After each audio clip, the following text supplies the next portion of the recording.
네, 안녕하십니까. 저는 대한적십자사 혈액관리본부에서 나온 인사담당 김태균이라고 합니다. 모두 참여해 주셔서 감사합니다. 네, 저희 대한적십자사에 대해서 이제 채용 설명회 진행하려고 하는데, 채용 설명회 시작하기 전에 저희 이제 대한적십자사에 대한 소개한 다음에 이제 채용에 대해서 설명 진행하도록 하겠습니다. 네, 적십자 운동은 전쟁터에서 시작되었습니다. 스위스 사업가인 앙리 디랑이 나폴레옹 3세를 만나러 가는 길에 이탈리아 통일 전쟁이 한창이던 솔페리노 언덕을 지나다가 잔혹한 전쟁을 목격하고 마을 주민들과 함께 옆에 나와져 있는 뚜티 프라텔리, 우리는 모두 형제다라는 문장 아래 부상병을 치료했던 것이 적십자 운동의 시작이었습니다. 이후 앙리 디랑의 전쟁의 참혹함을 기록한 솔페리노란 책에 전시 부상자 보호, 전쟁 포로의 인도적 대우, 전시의 민간인 보호 등의 내용을 담았고, 이후 제네바 협약의 기반이 되었으며 국제 협약인 제네바 협약에 따라 현재 192개국에서 적십자사 그리고 적신월사가 국제 적십자 운동 7대 기본 원칙에 따라 인도주의를 실천하고 있습니다. 저희 대한적십자사는 1905년 일제 국권 침탈을 막기 위한 고종 황제의 노력으로 탄생하였습니다. 한 나라에는 하나의 적십자만 존재할 수 있다는 적십자 기본 원칙에 의거하여 대한제국이 주권을 가진 독립국가임을 세계에 알리기 위하여 제네바 협약에 가입하고 1905년 고종 황제 칙령으로 대한적십자사 규칙을 반포하며 탄생하였고 현재까지 이어지고 있습니다.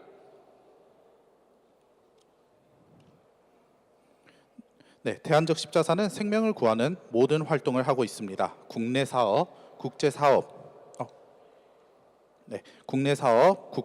청소년 적십자 양성, 혈액 사업, 의료 사업, 남북 교육 사업 등 고통받은 사람들을 돕는 다양한 사업을 하고 있습니다. 저희 대한적십자사는 크게 세 가지 기관으로 나눌 수 있는데, 적십자 회비로 운영하는 지사, 혈액 사업으로 운영하는 혈액원, 병원 사업으로 운영하는 적십자 병원이 있습니다. 지사는 재난구호, 사회봉사, 안전교육, 청소년 적십자 회비 모금 사업을 하고 있습니다. 혈액관리본부 및 소속기관에서는 안정적인 혈액 수급을 위해 국가로부터 혈액 사업을 위탁받아 처혈 및 혈액 공급 사업을 하고 있는 혈액회계가 있습니다. 적십자병원은 지역 공공병원으로서 일반인은 물론 취약계층 지원, 외국인 노동자, 의료 지원 등 사회적 약자를 위한 의료 사업을 진행하고 있습니다.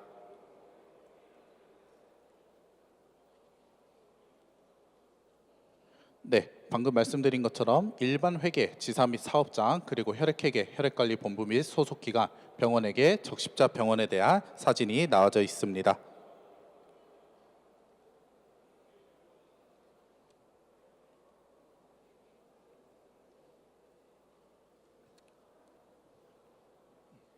네, 다음으로 저희 채용에 대해서 설명드리도록 하겠습니다.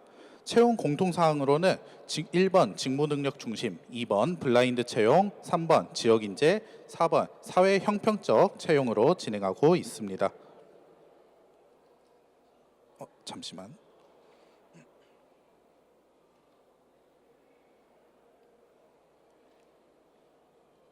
네, 직무 능력 중심으로는 저희가 채용 진행 시 직무 능력 중심으로 채용하여 NCS 면접 그리고 각종 직무 능력 등을 통하여 직무 능력으로 중심을 하여 이제 채용을 진행하고 있고요. 블라인드는 이제 학력, 출신 지역, 성별 등 입사 지원서상 입력한이 존재하지 않아 차별적 요소 관여 최소화하여 진행하고 있습니다. 지역인재로는 관련 법령에 따라서 지역인재 채용률을 준수하고 있으며 저희 작년 기준 50% 이상 지역인재 채용하였다라고 말씀드릴 수 있습니다. 사회 형평적 채용에 대해서는 이제 뒤에서도 말씀드릴 텐데 형평적 사회 구축을 위한 사회 형평적 제한 채용 진행하고 있음을 안내드립니다. 네, 방금 말씀드린 것처럼 지역인재, 취업지원 대상자, 장애인, 북한 이탈 주민 가점 부여 진행하고 있고요. 지역인재 가산점은 저희 비정규직 채용할 때는 가산점으로 부여하고 있으나 정규직 채용할 때는 채용 목표제로 진행하고 있다라는 점 안내 드리겠습니다.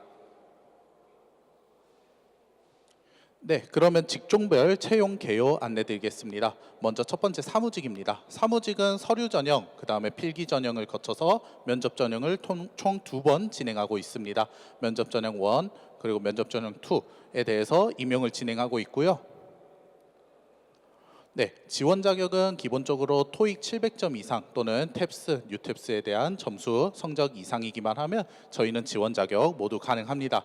하지만 전산직은 밑에 정보처리 산업기사 자격증 소지자이기면 저희 지원 자격으로 해당되어져 있고요.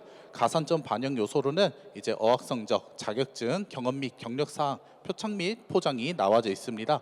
하지만 이것은 현재 진행되었던 2026년 대한적십자사 사무직에 대한 기준이고 매 채용 기준은 조금씩 달라질 수 있다는 점 안내 드리도록 하겠습니다. 다음으로는 저희 전문직 간호사, 임상병리사에 대해서 안내 드리겠습니다. 전문직은 서류 전형과 면접 전형을 거쳐서 바로 임용을 진행을 하고요. 연애 3번 채용 진행하고 있습니다. 해당 전문직들은 이제 면허증 소지자 또는 임용일 기준 취득 예정자이기 때문에 간호직은 간호사 면허증, 보건직은 임상병리사 면허증 취득자이거나 아니면 취득 예정자이기만 하면 지원 자격이 가능하고요. 가산점 반영 요소 똑같이 성적, 어학, 자격증, 경험 및 경력 사항, 표창 및 포장으로 나와져 있습니다. 작년과 비교해서 이제 조금 달라진 부분은 헌혈에 대한 점수가 조금 사라졌다라는 점 안내 드리나 헌혈에 대한 이제 헌혈을 하고 난 뒤 사회봉사 활동으로 전환되는 점수는 모두 인정하고 있으니 그래도 헌혈은 충분히 유효하다라고 안내 드리도록 하겠습니다. 다음으로 운수직입니다. 운수직 같은 경우는 서류 전형, 그 다음에 실기 전형, 실기를 본 다음에 면접 전형을 거친 뒤 임용을 진행하고 있습니다. 운수직 같은 경우는 지원 자격은 제1종 대형 운전면허 소지자입니다. 가산점 반영 요소로는 자격증, 그리고 운전 관련, 그리고 경험 및 경력 사항, 표창 및 포장에 대해서 있습니다. 이 부분도 똑같이 전문직과 마찬가지로 헌혈에 대한 점수가 사라졌으나 똑같이 사회봉사활동은 유효하기 때문에 이 부분 참고하시길 바라겠습니다. 네, 그러면 다음으로 Q&A 진행하도록 하겠습니다. 혹시 질문하실 사항 있으실까요?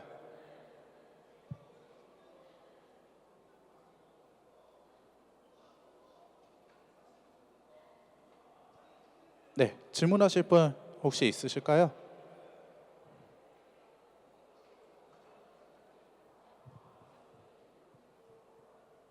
네, 없으시면 이상으로 마치도록 하겠습니다. 감사합니다.